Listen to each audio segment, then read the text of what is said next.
ora, hello, I'm Philip Duncan. Thank you for joining us for our Monday weather update for October the 31st, Halloween. And we've got a big storm near Tasmania. In fact, this is going to drive the weather pattern across New Zealand and Australia for the coming week, really. Here it is on the animated wind map.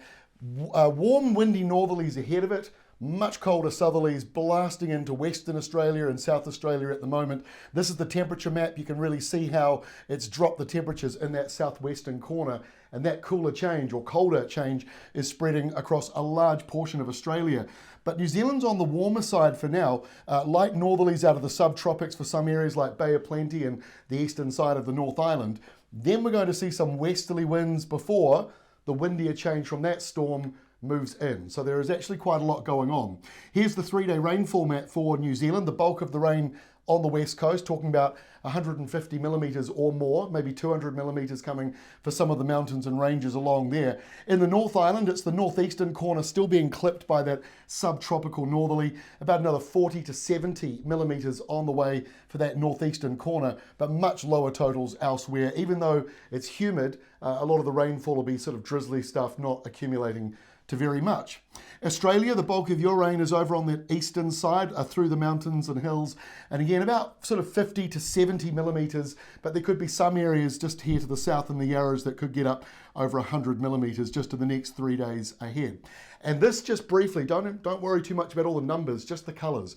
This pink and blue area expanding right across Australia shows Monday and Tuesday's temperature departure from normal. And basically, this shows that in the area with pink, more than 8 degrees cooler than it should be for this time of the year. So that gives you an indication how cold that southerly change will be. But in New Zealand, it's the reds that are expanding. That means in the darker shading, more than 8 degrees warmer than it should be. So 8 degrees cooler than average, 8 degrees warmer than average. That's the difference between New Zealand and Australia over the next coming days. So here we are for the end of today. Wanted to cover Halloween, people going trick-or-treating. We've got showers around New Zealand. Bulk of the rain will be out east. It looks like it's raining everywhere. It's not. It just means in that blue shaded risk, there's a chance of showers popping up really across the country, but hopefully still some long dry spells, depending on whether you like Halloween or not. And in Australia, wet in many places with that stormy system coming into Adelaide. Here's how we are for Tuesday. We've got the Melbourne Cup on Tuesday, looking pretty showery. Westerly winds blowing through there. They'll be turning southerly later on, so there could be a thunderstorm around Flemington with that coming through. But definitely a bit of a stormy day across there in Australia. But Tuesday in New Zealand, not too bad. High pressure, a weak area of it just to the north, and northwest winds developing elsewhere. So it's going to get windier and warmer as that stormy system comes in towards New Zealand. So by the time we get to Wednesday, windy westerlies blowing across New Zealand. Classic spring setup. Raining on the west coast with heavy falls, especially around Hokitika. And then further to the north, mostly dry. A couple of showers maybe in there.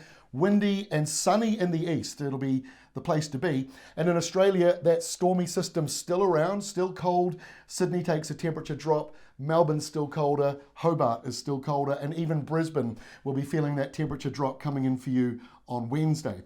By Thursday, windy westerlies blowing through New Zealand, west to northwest winds. So it's still fairly mild, but gale force winds will continue in exposed areas, just like we've got gale force winds over here in the gale force sou'westers in the southeast corner of Australia, but warming up a little bit on Thursday as that high starts to expand. And by Friday, the high's taken over and things are calming down again. It'll be a little cooler, but especially at night time, but the daytime temperature's starting to lift up. But in New Zealand, still a bit windy, not as bad with that high drifting closer. Plenty of showers still blowing through in the western areas, and a little bit colder for you down there in Southland on Friday. And then our final map for Saturday shows that high starting to push into the New Zealand area. Southerly winds on Saturday, so a little bit cooler, but it will be drying back out and things settling back down again. And in Australia, northerly winds coming down here for Western Australia. Otherwise, nothing too dramatic going on, just a few showers in that southeasterly. And finally, the tropics, La Nina peaking right now, and not too stormy at the moment, but there's plenty of rain falling through the tropical islands. Don't forget our Climate Watch update for the month of November, and we're also looking into December and January. That is out later on today. So please do take a look at that if you're interested in the weather pattern and the climate patterns coming up for the next few months ahead. But that's all from me today. Enjoy trick-or-treating if you're doing it, or enjoy hiding with your curtains drawn if you hate it. Either way, we'll see you tomorrow with our next update.